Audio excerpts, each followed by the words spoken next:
we pulled up to Tipitina's and we opened for Jesus and Mary Chain. And my first encounter with New Orleans, my mind was blown. It just seemed like the most foreign place, the most unlike Pennsylvania in a good way that I could imagine. It seemed lawless. It was filled with freaks. You know, it appreciated music. It looked fantastic. I'm sure part of my experience was tainted by Anne Rice novels, but it just felt alive and filled with culture and a uniqueness that I fell in love with. You know, we were back to Tipitina's a month or so later, opening for Peter Murphy. And the city just made a real impression on me.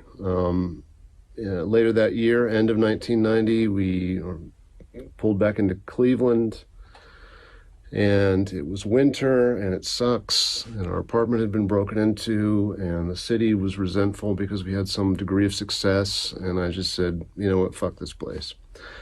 I hopped into my Honda Civic, and I drove to New Orleans, and I rented an apartment, and I ended up living in New Orleans for the next 13 or so years. I love New Orleans.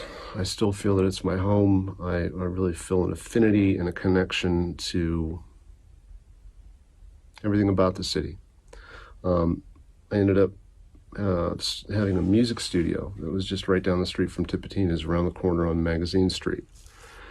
And as time went by, eventually I moved to Los Angeles, where I currently am, which is not the same. And my band has gone on to, do what it's done. We've played a lot of venues. We've played big name venues. We've gone around the world multiple times.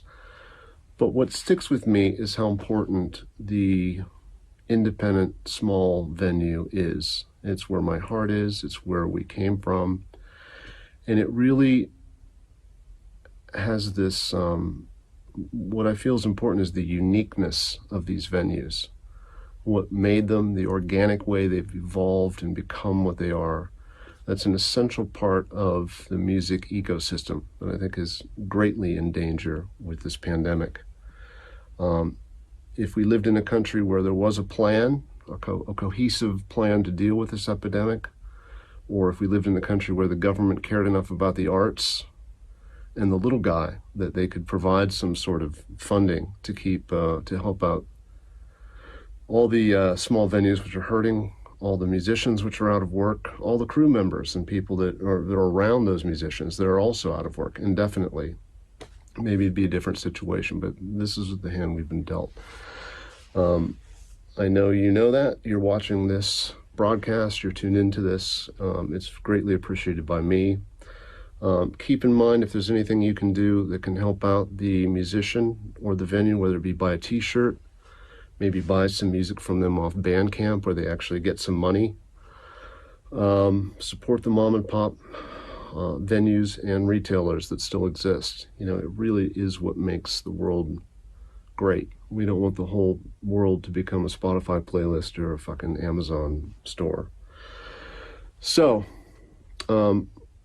thanks for hearing me out. And I'm sorry I couldn't perform something for you right now. If I had my shit together and was more organized, I would have done that, but I'm not, and I didn't.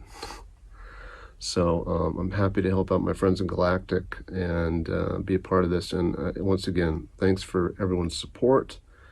Please help us all get through this and be safe in the meantime. Take care. Hope to see you soon.